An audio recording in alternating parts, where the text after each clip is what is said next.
Hello बच्चों आपका जो चैप्टर चला हुआ है वो है विद्युत धारा के चुंबकीय प्रभाव।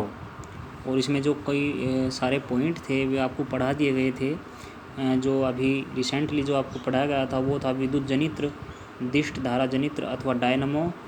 उसके बाद था दिष्ट धारा एवं प्रत्यावर्ती धारा यानी कि DC current and AC current. उसके बाद पॉइंट था बच्चों घरेलू विद्युत परिपथ, डोमेस्टिक इलेक्ट्रिक सर्किट। तो इसमें आपको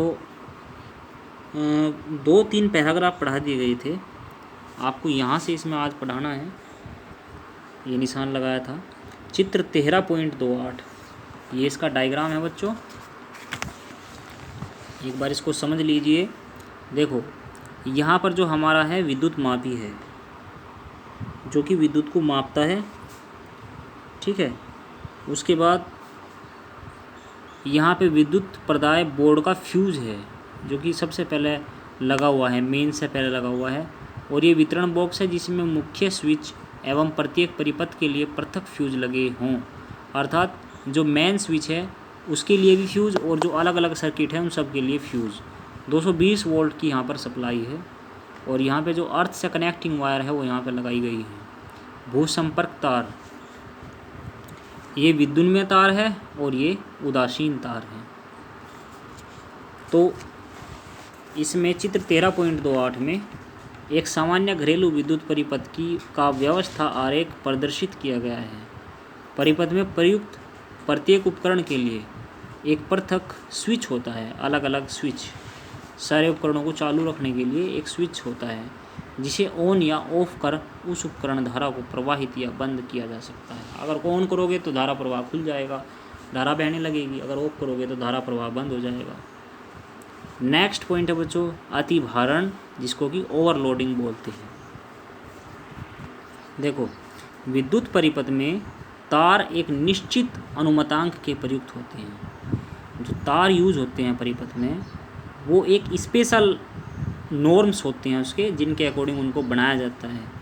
एक निश्चित अनुमतांक होता है उनका, अर्थात उस एरिया से वो बाहर नहीं जा सकते, उस एरिया के उनको अंदर ही रहना है।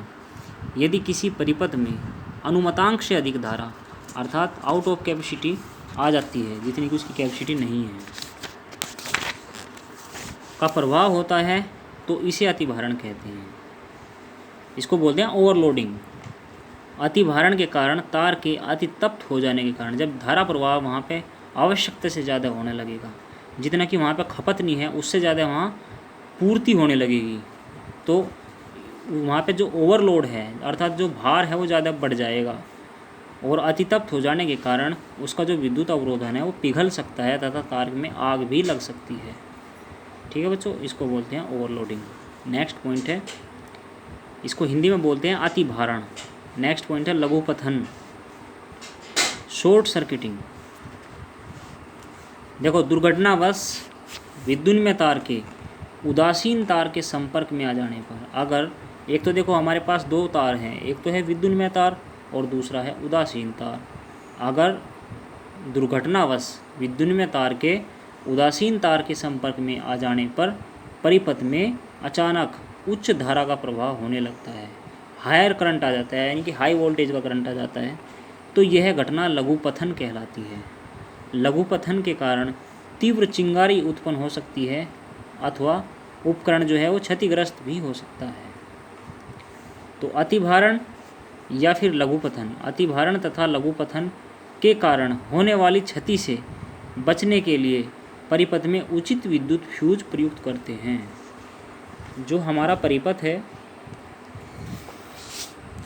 उसमें जो विद्युत फ्यूज है वो प्रयोग करते हैं।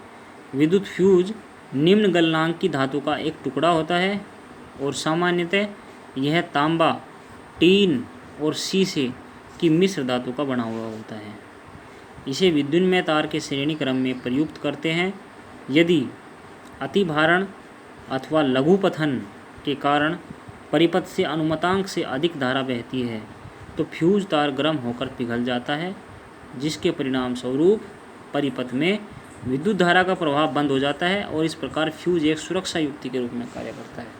देखिए अगर किसी भी परिपथ में आवश्यकता से ज़्यादा विद्युत बह रही है तो भी खतरनाक है, और अगर उसमें शॉर्ट सर्किटिंग हो रही है तो भी खतरनाक है। इन दोनों स्थितियों में ही विद्युत जो हमारा सर्किट है उसका नष्ट होने का खतरा है। तो हमें सर्किट भी नष्ट होने से बचाना है और प्लस सप्लाई भी जारी रखनी है। तो इसके लिए हम क्या यूज़ कर सकते हैं, इसके लिए हम फ्यूज़ यूज़ करेंगे। जब फ्यूज़ लगा देंगे हम, तो जो फ्यूज़ का तार है वो मिश्र धातु का बना हुआ है, तांबे की, टीन की और शीशे की। तो जब उसमें हाई करंट एंटर करेगा तो हाई करंट के कारण जो वो तांबे का जो तार लगा हुआ है जिसका प्रतिरोध बहुत ज़्यादा है, वो उसको सहन कर लेगा और उसको परिपथ में से जाने से रोक देगा उस करंट को। तो परिपथ की सुरक्षा हो जाएगी, सेफ्टी हो जाएगी, परिपथ बच जाएगा।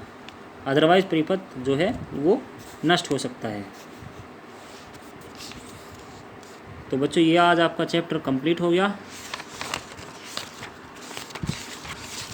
Chapter number 13। और अब इसके आपको न्यूमेरिकल कराए जाएंगे।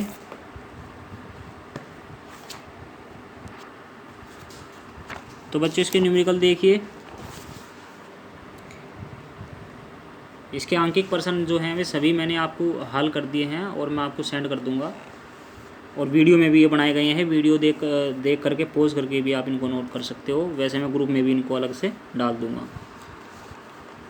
प्रश्न नंबर 1 है, एक चुंबकीय क्षेत्र B के लंबवत रखे 1 मीटर लंबे तार में 2 एम्पीयर की धारा प्रवाहित करने पर उस पर 4 न्यूटन का बल लग रहा है। चुंबकीय बल क्षेत्र B का मान ज्ञात कीजिए। तो सबसे पहले बच्चों यहाँ पे ये देखिए कि गिवन पॉइंट्स क्या क्या दिए हुए हैं। तो हमें दिया हुआ है L बराबर 1 मीटर, थीटा बराबर 90 डिग्री। देखो थीटा का मान इसने नहीं दिया, अर्थात इसने बताया नहीं कि कितना नाभ्य लें या कितना ले, तो हमें लंबवत से पता लगाना पड़ेगा। जो लंबवत रखा हुआ है, तो लंबवत का मतलब परपेंडिकुलर का मतलब होता है 90 डिग्री। तो थीटा बराबर हम यहाँ पर 90 डिग्री ले लेंगे। I बराबर 2 एम्पियर है और जो F है उसकी वैल्यू 4 न्यूटन है। तो हम सूत्र प्रयोग करेंगे F बराबर BIL साइन थीटा से। तो हमें निकालना किसकी वैल्यू है, हमें तो निकालनी B की वैल्यू है। तो B बराबर F upon IL sine theta. तो B बराबर 4/2 गुणा 1 गुणा साइन 90, और साइन 90 की वैल्यू होती है 1। तो 4/2 अर्थात इसकी वैल्यू हल होकर के 2 ही आ जाएगी। तो B बराबर आंसर आ जाएगा 2 न्यूटन पर एम्पियर मीटर। नेक्स्ट क्वेश्चन देखिए, एक 20 सेंटीमीटर लंबा तार जिसमें 3 एम्पियर की धारा बह रही है 5 न्यूटन पर एम्पियर मीटर के एक समान चुंबकीय क्षेत्र में क्षेत्र से समकोण बनाते हुए रखा गया है, तार पर कितना बल लगेगा। तो जब इसको हल करेंगे बच्चों, सबसे पहले गिवन पॉइंट्स देखिए। L बराबर दे रखा है 20 सेंटीमीटर, इसको मीटर में कन्वर्ट कर लेंगे तो L बराबर हो जाएगा 0.20 मीटर। I बराबर दे रखा है 3 एम्पियर, B बराबर दे रखा है 5 न्यूटन पर एम्पियर मीटर, और थीटा की वैल्यू दे रखी है 90 डिग्री, और F की वैल्यू यहाँ से निकालनी है। तो सूत्र लगाएंगे बच्चों F बराबर BIL साइन थीटा से। तो F बराबर कितना हो जाएगा, 5 गुणा 3 गुणा 0.20 गुणा साइन 90। तो F बराबर जब आप इसको हल करोगे तो इसका हल होकर के जो इसका आंसर आएगा बच्चों 3 न्यूटन आएगा, अर्थात 3 न्यूटन का फोर्स यहाँ पर रिक्वायर्ड है, इतना फोर्स यहाँ पर चाहिए। नेक्स्ट क्वेश्चन, क्वेश्चन नंबर 3 से बच्चों आपको बाद में पढ़ाया जाएगा।